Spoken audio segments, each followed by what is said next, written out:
오늘은 잠언 21장 1절부터 시작되겠습니다. 본문 말씀을 보시면 1절 왕의 마음이 여호와의 손에 있음이 마치 봇물과 같아서 그가 임의로 인도하시느니라. 자, 우리 성경을 놓고 계속 읽고 묵상하고 읽고 묵상해도 감이 안 잡힐 거예요. 한번 제가 우리 말씀만 가지고 한번 해볼까요? 왕의 마음이 여호와의 손에 있다. 근데 이것은 마치 봇물과 같다. 봇물이 이렇게 보에 물을 채워가지고 있단 말이에요. 그러니까 막 지금 터질 것 같은 그런 느낌을 갖게 되죠. 그런데 그가 임의로 인도하시는도다. 왕의 마음을 이렇게 갖고 있는 손에 잡고 있는 하나님이 하나님 마음대로 인도하신다. 이렇게 돼 있다고요. 그럼 도대체 이게 무슨 뜻이냔 말이에요. 하나님이 그냥 봇물을 탁 터뜨린다는 얘기인지 뭔지. 그래서 성경을 이게 겉보지 마시고 원전을 보면 다르게 돼 있어요. 한번 보실까요? 왕의 마음이 여호와의 손에 있을 때는 물들이 흐르는 수로와 같나니. 우리 성경에는 봇물이라고 번역을 했는데 원래 원문에 보면 물이 흐르는 그 물길이에요. 물길. 그러니까 왕의 마음이 여호와의 손에 있을 때는 물들이 흐르는 수로와 같나니 그분이 기뻐하시는 대로 모든 것을 그분이 곧게 뻗어나가게 하시느니라. 원문을 보면 이제 어떤 해석이 가능해요.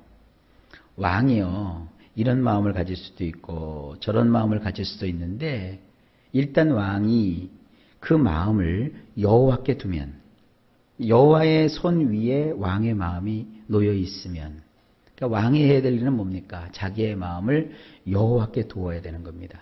이 잠언은 왕인 아버지가 왕이 될 아들에게 지금 교훈하고 있는 거예요. 그래서 네가 장차 왕이 되면 네 마음을 여호와께 두어야 된다. 왜냐? 여호와의 손에 올려져 있으면 이것은 마치 물이 흐르는 수로와 같대요. 여러분 수로 아시죠? 이게 물길이란 말이에요.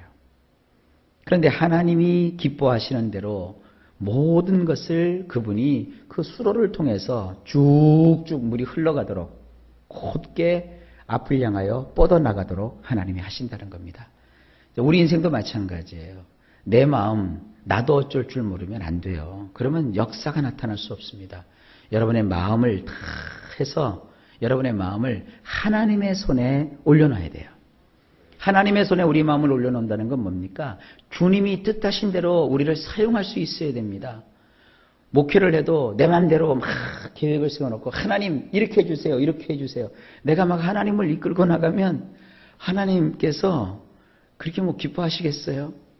하나님, 내 모든 목회는 주님의 손에 달렸습니다. 주님이 일하시옵소서. 주님이 행하시옵소서. 그러니까 주님을 앞장 세우는 거예요. 가정도 마찬가지고 사업도 마찬가지고 직장도 마찬가지고 세상 일도 마찬가지입니다. 자꾸 내 뜻을 세워놓고 하나님 내 뜻대로 움직여주세요 그러지 마시고 우리 마음을 여호와의 손에다가 온전히 드리는 거예요. 하나님을 의지합니다. 그러면 이제 그렇게 얘기하는 사람이 있죠. 아니 하나님을 의지하지 않는 사람이 어디 있습니까? 의지한다고 해놓고 나서도 실제로 보면 의지하지 않는단 말이에요. 예배도 내가 드리고 싶으면 드리고 싶지 않으면 안 드리고 말이에요. 봉사도 한다고 그랬다가 하다가 지치고 힘들면 아유 안 해버리고 그게 무슨 하나님께 드리는 겁니까? 하나님의 손에 우리가 드려놨으면 싫든 좋든 기쁘든 슬프든 또 수월하게 일이 되든 또 그것이 답답하게 막혔든 우리는 그런 것에 우리 마음이 요동치면 안 돼요. 마음이 요동치면 입술의 말이 달라지잖아요. 그래서 부정적인 말을 하고 말이죠. 이왕 할 거면 우리가 찬양하고 기뻐하고 즐거워하는 가운데 주님께 맡겨야 되잖아요. 그럴 때 일이 어떻게 되느냐? 수월하게 이루어지는 거예요. 하나님은 그 물이 말이죠. 물길 타고 흘러가니 옆으로 새지 않죠. 물길 따라 흘러가니까 얼마나 힘차게 물이 쫙 하고 앞을 향해서 물길 따라 뻗어나가겠냔 말이에요. 여러분 인생에 이렇게 쫙 인생이 뚫리는 역사가 여러분 삶 속에 있기를 원하면 하나님께 마음조차 다 그 손에 맡기세요. 그럼 하나님께서 이루시는 겁니다. 그 다음에 2절에 보면 사람의 행위가 자기 보기에는 모두 정직하여도 여호와는 마음을 감찰하시느니라. 자, 이것도 우리 성경을 놓고 보면 잘 해석이 안 돼요. 한번 생각해 보실까요? 사람의 행위가 자기 보기에는 모두 정직하여도, 그래, 사람의 행위가 자기가 볼 때는 모두 정직하여도 여호와는 마음을 감찰하시느니라. 이건 또 뭘까? 여호와는 마음을 감찰해? 이게 앞뒤가 우리 성경으로 보면 이게 잘 이렇게 연결이 안 돼요. 그러니까 되게 연결이 안 되니까 앞을 따로따로 떼어서 생각해요. 뭐 그래도 틀리는 분은 아닙니다. 사람은 스스로 볼 때는 자기가 하는 일이 다 정직하게 보이는 법이야. 그 다음에 이제 이건 딱 띄워놓고 여호와는 마음을 감찰하신다고 그랬어. 그러나 이것이 연결되는 말씀입니다. 원문 한번 볼까요? 사람의 길은 무엇이 되었든지 자기가 두 눈으로 보기에는 옳고다 보이지만 여호와께서는 그 각자의 내면을 달아보시느니라. 그러니까 사람이 자기 생각과 자기 뜻대로 자기 눈으로 볼 때는 내가 하고 있는 일이 다 옳아 보여요. 그래서 옆에서 잔소리하면 싫은 거예요. 또 그렇게 하지 마. 그러면 애들도 자존심이 있고 자기들 방법이 있는 거예요. 근데 엄마는 뭣도 모르면서 나한테 하지 말라 그런다고 애들이 그렇게 반항하는 거예요. 왜 그러냐면 이 말씀이에요. 어른들이 볼 때는 저게 가당치도 않은 일 같지만 애가 자기가 그 일을 할 때는 자기 두 눈으로 볼 때는 그게 옳아 보이거든요. 옳고다 보이거든요. 마찬가지예요. 하나님 앞에서 우리가 뭘 할 때 나는 참 잘하는 것 같죠. 참 이 자기 열심을 가지고 신앙생활하는 사람이 그래서 무서워요. 무슨 그 성난 사자를 이렇게 가까이 하는 것 같아요. 차라리 신앙이 없고 열심이 없는 사람은 자기 스스로 신앙이 없다고 해서 포기하고 살아요. 그래서 목사님이 모처럼 뭐를 얘기하면 그걸 그대로 예 알았습니다 하고 해요. 근데 이제 신앙에 열심히 있고 그냥 기도라도 좀 하고 막 이런 사람들은 자기 고집이 있어가지고요. 목사님이 뭘 얘기하면 목사님 나 아직 그 응답 안 받았습니다. 이러고 말이죠. 아예 조금 기도해보죠. 뭐 더. 어떻게 보면 목사보다 믿음이 더 좋아요. 세상에 어제 그 대전에 갔는데 화요일 날 대전에 이 목사님이 권사님들을 저녁에 소집을 시켰어요.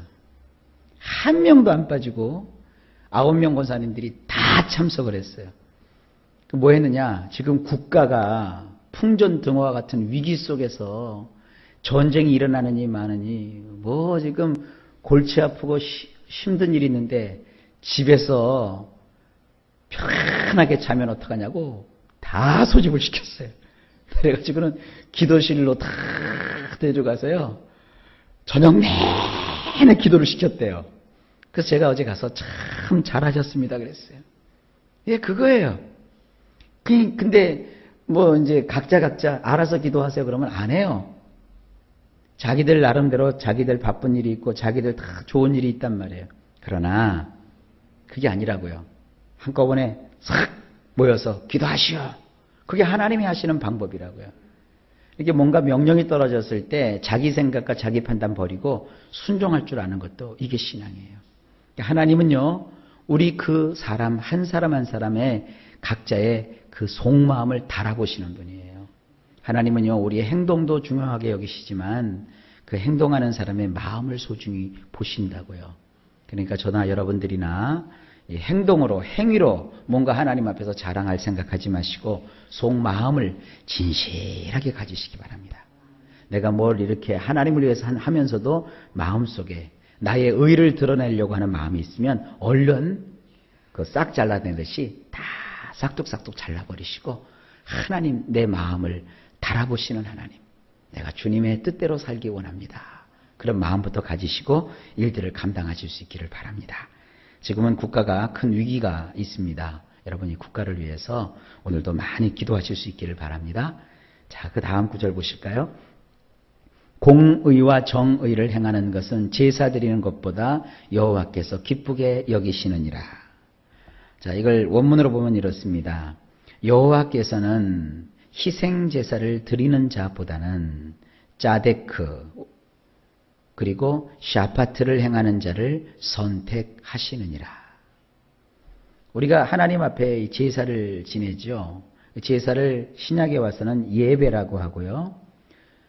구약에서는 그 제사를 지낼 때 그냥 나오지 않고 짐승들을 가지고 와서 짐승의 피와 짐승의 그 살점을 하나님 앞에 드려서 제사를 지냈거든요. 그래서 구약에서는 희생 제사라고 하죠. 그 신약에서는 우리가 제물이 필요 없다고요. 왜? 예수 그리스도 때문에.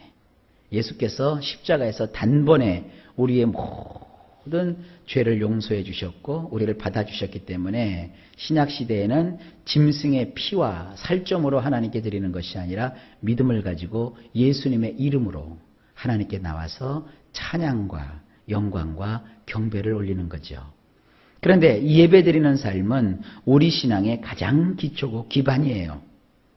그런데 이렇게 제사를 드리는 것보다도 더 중요한 것이 하나 있어요. 그게 뭐냐면 이 짜데크와 샤파트를 행하는 거예요. 이 짜데크가 뭐냐면 의로운 겁니다. 하나님 앞에서 의로운 것. 그래서 이 의롭다는 건 무슨 뜻이냐면 법률적으로 의롭다 하는 거예요. 그러니까 법률적으로 의롭다는 것은 거꾸로 뒤집으면 죄 짓지 않고 사는 거예요. 하나님 말씀에서 죄라고 하는 것은 하지 마세요. 죄 가운데 여러분 기도 쉬는 것도 죄인 거 아시죠? 절대 기도 쉬지 마세요. 그리고 우리가 주님의 분부의 말씀을 따라서 살아야지 그 분부의 말씀을 어기는 것도 따지고 보면 죄입니다. 그래서 여러분 법적으로 의로운 것은 뭐냐 하면 뭐 율법을 지키고 뭐 그런 것까지는 제가 얘기하지 않겠어요. 하나님 앞에서 이 죄된 행동을 하지 않는 거예요. 그러면 법에 저촉할 일이 없죠. 운전을 조금 낯설게 하고 어설프게 하면 어때요? 법규를 지키면서 운전하면 교통 딱지 뗄 일이 하나도 없어요. 근데 마음에 급한 마음 때문에 돌아서는 안 될 때서 돌아요. 그러면 반드시 누가 지켜요? 교통경찰이 있어요. 그러면 딱지 떼야 되는 거잖아요. 이 짜데크라는 것은 뭐냐면 법을 지키는다 이런 뜻인데 하여간 법을 어기지 않으면 법에 저촉될 일이 없어요. 그래서 우리가 적극적으로 뭐 성경에 나와 있는 여러 가지 말씀을 막 지키고 그렇게 하지 않아도 하나님께서 죄라고 하는 것들만 하지 않아도 충분히 여러분들이 짜데크 할 수 있어요. 하나님 앞에 나와서 예배는 잘 드리지만 뒤돌아서서 죄악 속에 있으면 하나님이 그걸 기뻐하시겠냐고요. 그 다음에 이 샤파트라는 말은 뭐 제가 굳이 설명 안 드려도 알겠죠. 모든 것을 균등되게 공평하게 법을 세우고 법을 따르고 그리고 하나님께서 정하신 그런 규칙에 따라서 우리가 무언가 일을 처리하는 공평되게 하는 이러한 그 샤파트를 행하는 자를 하나님이 선택하신대요. 그러니까 예배만 드리는 사람보다는 예배는 기초고 기본이고 짜데크와 샤파트를 행하는 자가 될 때 하나님께서 그를 선택하셔서 사용하시고 그를 통해서 역사하시는 겁니다. 자, 그 다음에 4절입니다. 눈이 높은 것과 마음이 교만한 것과 악인이 형통한 것은 다 죄이니라.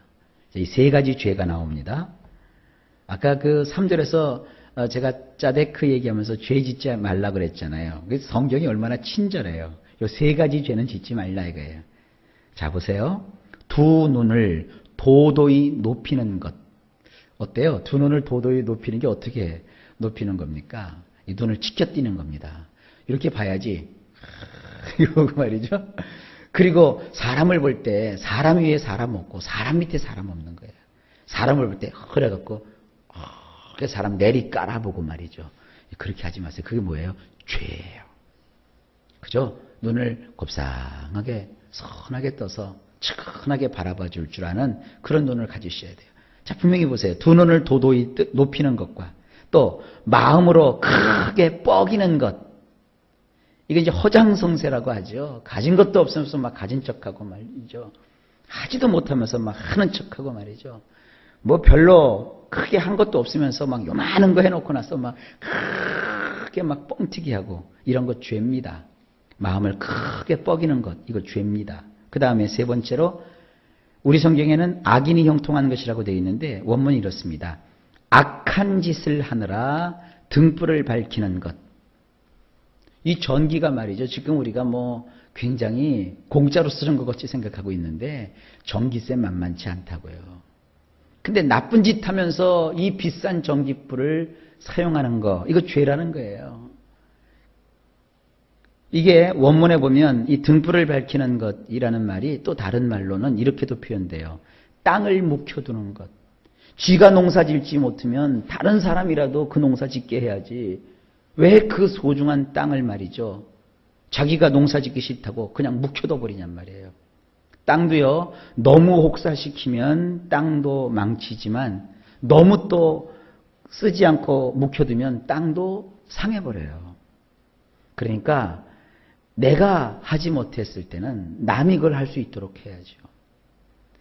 내가 그 자리에서 내가 빠질 수가 있느냐? 그러면 하면 될 거 아니에요. 맡겨놓으면 자기는 또 이렇게 바쁘고 저렇게 바쁘고 안 해요. 그러면 그 일을 누가 해야 될 거 아닙니까? 근데 그 사람이 해야 될 일을 안 하고 농사져야 될 그 좋은 땅을 그냥 묵혀두는 거와 똑같은 거예요. 이게 뭐예요? 죄입니다. 요 세 가지 오늘 잘 아세요? 하나는 눈을 높이 도도히 뜨는 것, 이거 죄입니다. 괜히 마음을 크게 해갖고 뻐기는 거, 허장성세를 부리는 거, 이거 죄입니다. 악한 짓을 하느라고 그 비싼 전기불 막 사용하는 거, 그거 죄입니다. 아니면 나쁜 짓을 하기 때문에 나쁜 일을 하면서 마땅히 기경해야 될 땅을 기경하지 않는 거, 이거 죄입니다. 하나님 말씀 읽어보면 참 대단하죠? 여러분 이 죄 짓지 마세요. 마지막으로 5절입니다. 부지런한 자의 경영은 풍부함에 이를 것이나 조급한 자는 궁핍함에 이를 따름이니라. 원문은 이렇습니다. 근면한 자는 그 계획들로 인하여 틀림없이 풍성해질 것이지만 매사에 서두르는 자는 기필코 결핍하게 될 것이니라. 사람이 이 성실하고 근면하면 자기가 이제 어떤 계획을 세우잖아요. 예를 한번 들어봅시다. 내가 3년 동안 통장에 뭐 3천만 원을 만들어야 되겠다. 이 계획을 세웠어요. 세워놓으면 뭐예요? 계획을 세워놓고 이 3년 동안 3천만 원을 만들 수 있는 가장 좋은 방법이 뭔가? 이자가 높은 내가 무슨 뭐 적금을 하나 들어야 되겠다든지 복리로 계산되는 무슨 뭐 어떤 예금을 하나 내가 가입을 해야 되겠다. 계획을 세우잖아요. 근데 근면하지 않으면 계획만 세워놓고 딱 2번 부어요. 그리고 나서 못 부어요. 그리고 1년쯤 지나서 돈이 아쉬워서 갖다 찾아 써요. 그러면 3년 안에 3천만 원 못 모아요. 그저 3년 될 때까지 허리띠 졸라매고 아끼고 노력하고 알뜰살뜰. 여기서 한번 제가 이게 말을 딱 멈추고 하나 더 얘기할게요. 하나님 일 하다가 돈 아깝다고 중간에 자꾸 하나님 일 미뤄놓으면 하나님도 여러분들에게 복 주시는 거 아까워하세요? 그러니까 아껴도 내 걸 아껴야지 자꾸 하나님 걸 아끼면 안 됩니다. 하나님 건 하나님의 거고 내 건 내 겁니다. 그러니까 내 거에 대한 얘기입니다. 근면하게 허리띠 졸라매고 그 3천만 원 만들려면 한 달에 뭐 한 돈 100만 원 가까이 돈을 모아야 되잖아요. 그걸 하려고 막 알뜰살뜰하면 3년 뒤에 반드시 그 계획들이 이루어지게 되고 틀림없이 풍성해지는 거예요. 그런데 매사에 막 마음만 급하게 먹어갖고 서두르는 사람 있잖아요. 허둥지둥대고 한다 그래 놨다가 또 이걸 또 놓쳐가지고 허둥지둥대다가 뭐 이렇게 왔다 갔다 자꾸 하다 보면 아까 그랬죠. 3년 적금 들었으면 3년까지 부어야지. 2번 붓고 타먹고 1년 붓고 타먹고 자꾸 이러면 급히 너무 서두르다 보면 결국은 결핍하게 된대요. 이 결핍이라는 것은 뭐냐면 이 가난하다라는 뜻도 있지만 부족하다 이런 뜻이 더 강해요. 있어야 될 사람들이 가지지 못하게 되니까 부족함을 느끼는 거예요. 자, 이것이 이 성경의 교훈입니다. 이 지혜를 여러분 잘 깨달으셔서 될 수 있으면 여기 서두르는 자가 되기보다는 근면한 자가 되셔서 계획들이 이루어지고 또 풍성한 축복을 받으시기를 예수님의 이름으로 축복합니다. 자, 오늘도 하루가 시작되었습니다. 일마다 때마다 주께서 여러분에게 평강을 주시고 만사가 형통하시기를 예수님의 이름으로 축원합니다.